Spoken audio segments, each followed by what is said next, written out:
we have been compelled to create a permanent armaments industry of vast proportions.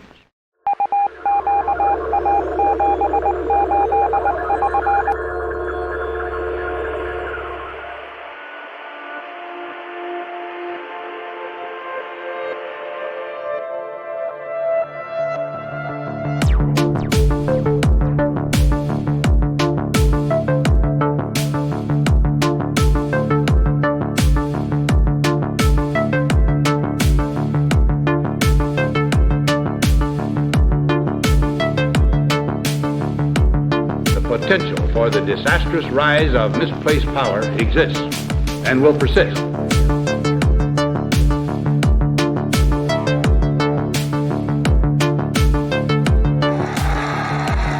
Mr. Gorbachev, tear down this wall.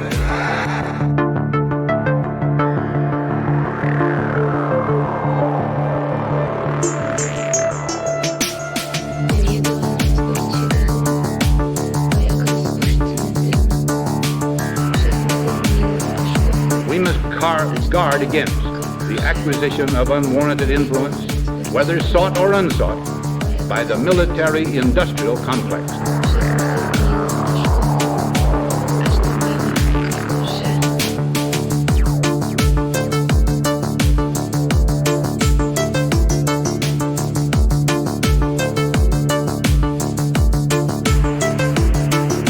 Our military organization today bears little relation to that known of any of my predecessors in peacetime.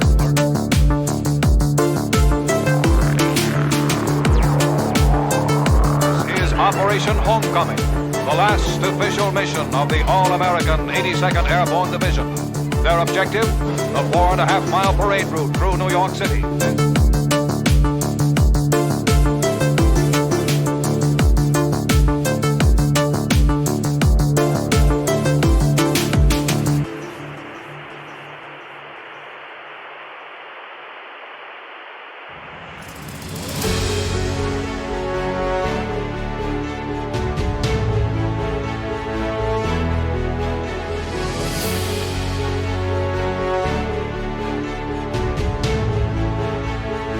Welcome back to Remote Cabin Radio.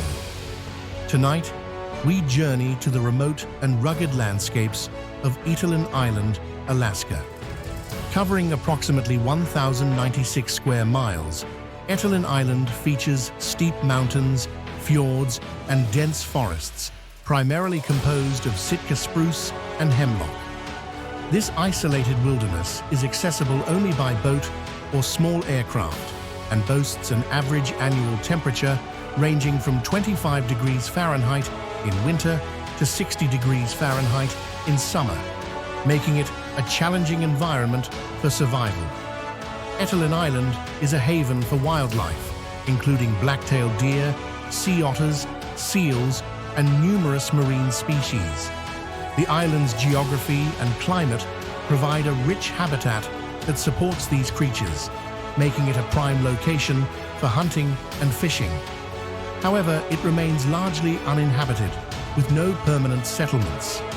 The nearest community is Ketchikan, located to the north, which serves as a gateway for visitors to this pristine wilderness. For over 7,000 years, Alaska natives, particularly the Alutiiq people, have revered this land, their lives intricately woven with the harsh elements of both land and sea. The Alutiiq culture, rich in storytelling and tradition, reflects a deep understanding of the local ecology and seasonal cycles. The island's name is derived from Captain James Cook, who first charted the region in the 18th century during his explorations of the North Pacific. Legends passed down through generations speak of enigmatic beings inhabiting these wilds, spirits that protect nature from those who would harm it. Among these legends is that of the Hairyman, a creature known in other regions as Sasquatch or Bigfoot. To the Alutiiq, the wilderness is alive with its own guardians. As twilight descends over its rugged terrain, the line between legend and reality blurs, giving rise to strange sightings and chilling encounters.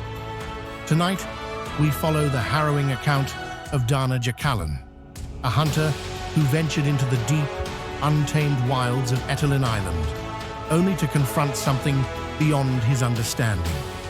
This creature, known to the local natives as Hairyman, left him with a haunting message that still echoes in his mind. Leave us alone. So sit back and settle in, as tonight's story transports you to a place where nature holds its secrets close, and the unknown lurks just beyond the trees. When Dana Jacallen read the February 1st article in the Kodiak Daily Mirror about Alaskans sharing their encounters with the legendary Hairyman, he felt compelled to recount his own chilling experience. Known elsewhere as Bigfoot or Sasquatch, the creature had left Jacallen with more than just fear. It had delivered a clear, unmistakable message. Leave us alone. Dana Jacallen, now a 40-year-old refrigeration mechanic living in Kodiak, vividly remembers the series of encounters that changed his understanding of the Alaskan wilderness forever. It all started on an eerily quiet morning in the remote wilderness of Etolin Island, near Wrangell, in 1979. What he thought would be an ordinary deer hunt turned into an encounter with the unknown, a moment that still haunts his dreams. It was late fall, and the fjords were hushed by a light layer of snow. Jacallen and his hunting partner had ventured to an alpine meadow, hoping to harvest deer from the rugged landscape. As the daylight waned, they anchored their boat near the inlet, the mast light flickering like a lone beacon against the darkening sky. But Dana's partner, uneasy with the precarious anchorage and uncertain weather, chose to remain on the boat. Dana, however, had no such reservations. Determined to reach the deer before dawn, he set off into the night, climbing to an elevation of about 700 feet. High above the inlet, he found an outcropping, barely 8 feet above a well-worn trail, and huddled into his sleeping bag, nestled inside a large piece of visqueen. We'll bag them easily in the morning, he thought, imagining their boat weighed down with fresh deer by sunrise. But sleep did not come easily. The creeping cold was sharp and unrelenting, making the night feel eternal. Then, at the witching hour, just past 1 a.m., something unthinkable happened. Without warning, his sleeping bag was ripped out from under him with a force that defied logic.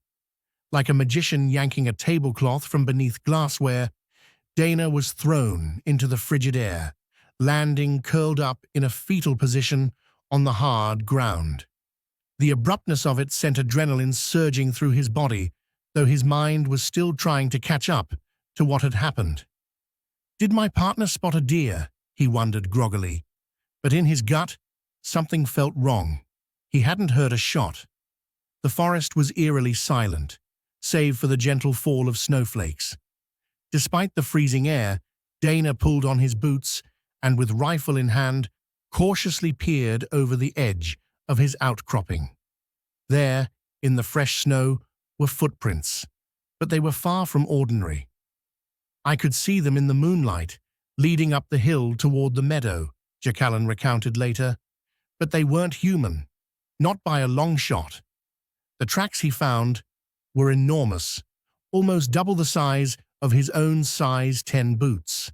They were the unmistakable imprints of bare feet, impossibly large, with deep impressions that suggested something massive had passed through. This isn't real.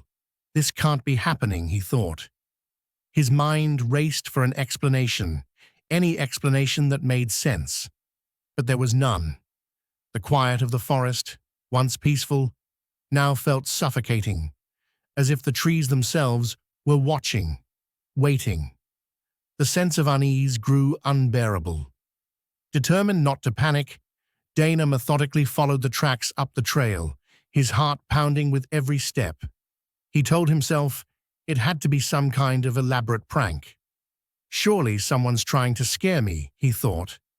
But as he moved closer to the ridge, the air seemed to thicken.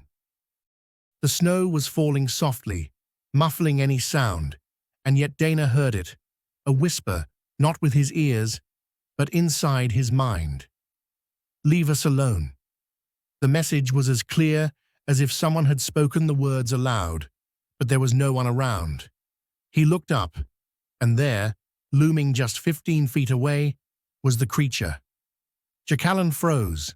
The being was massive, at least 9.5 feet tall, covered in long, silky hair. One arm rested on a low-hanging branch of a hemlock tree, the other hand on its hip. It stood upright like a man, yet its features were distinctly inhuman. Dark eyes gleamed under the faint light of the rising moon, and its face, what little he could see, was leathery, primal. For a moment, they locked eyes. It bared its teeth, not in a snarl, but in what Jacallen later described as a knowing smile. The creature didn't speak, but the message rang loud and clear in Danna's mind. "Leave us alone."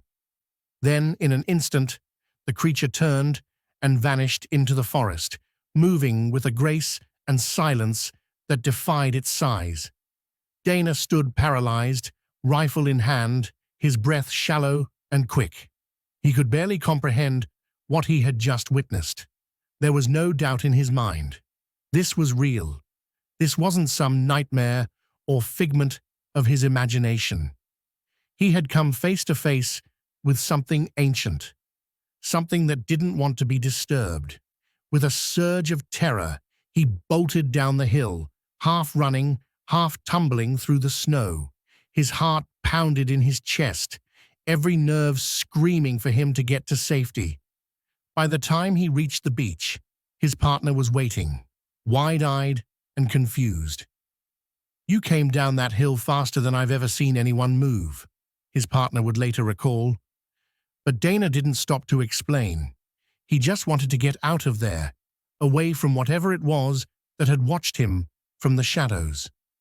The next morning, in the cold light of dawn, the two men retraced Dana's steps up the hillside. The footprints were still there, massive and unmistakable.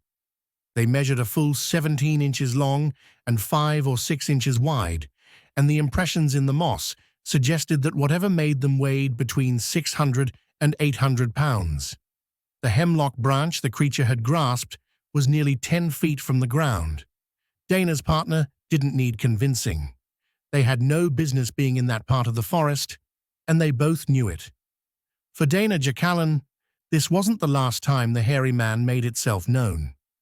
Over the next 5 years, while trapping in the area, Dana became certain the creatures were watching him, letting him know he wasn't welcome. Each time, the message was the same: "Leave us alone." Once, after setting traps for mink, Dana returned to find them all mysteriously sprung. He reset them, only to discover the next day that not only were the traps triggered again, but one contained a stick, a deliberate, almost mocking gesture. Another time, after splitting cedar for a storage shed, his dog, Henry, a fearless creature by nature, acted in a way Dana had never seen. The dog whined, belly crawled to the skiff, and refused to leave. That's when Dana knew they were being watched again. When Dana returned later, the giant cedar he had been working on had been moved, hauled into the water as if to erase his work. It was a final sign, a clear message that couldn't be ignored. Jacallen left that area for good, never returning to disturb whatever dwelled in those woods. To this day, Dana remains convinced of what he encountered. The message from the Hairyman has never left him: "Leave us alone." As the dawn broke over the frozen wilderness, Dana Jacallen's encounter with the Hairyman lingered in the crisp Alaskan air. Whether it was a guardian of the wild or something more sinister, one thing was certain: this creature wanted to be left alone. Its silent message, unspoken but clear, was a chilling reminder that there are forces in these remote forests we may never fully understand. Thank you for joining us on this journey into the unknown. This is Remote Cabin Radio, where history and mystery come alive.